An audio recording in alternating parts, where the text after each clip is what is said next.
Dear black girl, I'm sorry that from girlhood you're not taught to see the beauty in ebony, or to realise that the stars are only truly seen against the inkiest night sky, and that by year 1 you are taught in guerrilla warfare how to tread carefully to avoid hidden landmines and stray bullets careening down your hallways with taunts about how your lips are somewhat disproportionately large and how your skin doesn't make sense in the sea of white you see in your classrooms, and how your name is butchered every morning by every teacher on every register, and how you had to deal with questions like, so does black skin actually bruise? And how comes your hair doesn't lay flat like all the other girls? And how you're no longer just pretty, but you're pretty for a black girl. As if beauty is somewhat subjective to the melanin in your skin. Your skin isn't naturally this thick. It's just what happens when scars aren't allowed to heal. And so I'm sorry that by your teenage years you will realise that our black kings have yet to establish a backbone with enough strength to hold the weight of the crown God has placed upon them. So you are surrounded by paupers and boys who see your body as nothing more than a playground. Their playground. They will draw rings around your roses and flowers that bloom, marking their territory in your skin, becoming masters of your curves. They will sell you off on the shores of your horizon against other girls based purely on the proportion of their womanhood. But you choose to play the slave.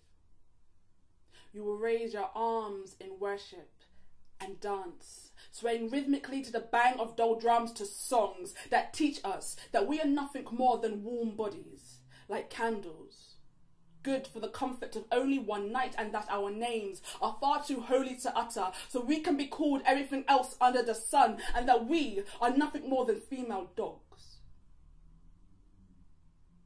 These curses slip from the lips of men so easily, but we are not dogs. We are sheep, trapped within wolves' clothing, hoping that our bite somewhat measures up to our bark, but our barks are nothing but whispers played against the silky skin of the moon. I am sorry you had to feign strength for this long,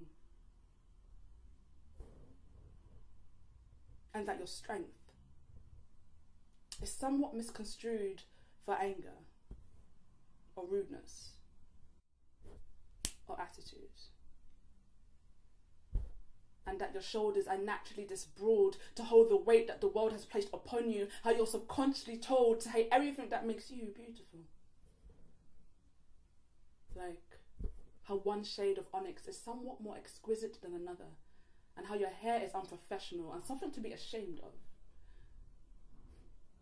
I will tell you that our skin is like ink, placed in pens only held by the hand of God himself, used to write poetry and soliloquies and make magic. And our hair is prophetic, not seeing to be held by social norms or gravity, so it chooses to grow upwards, yes, upwards, with arms stretched wide to grab upon the sun. And the complexities of our bodies are not men's properties or dark fantasies, but they are our own.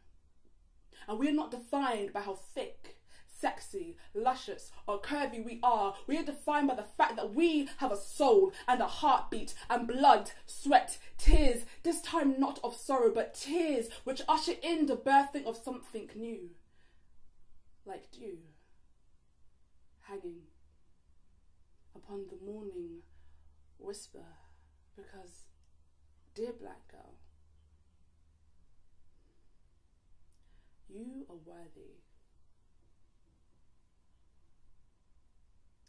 worthy to be you.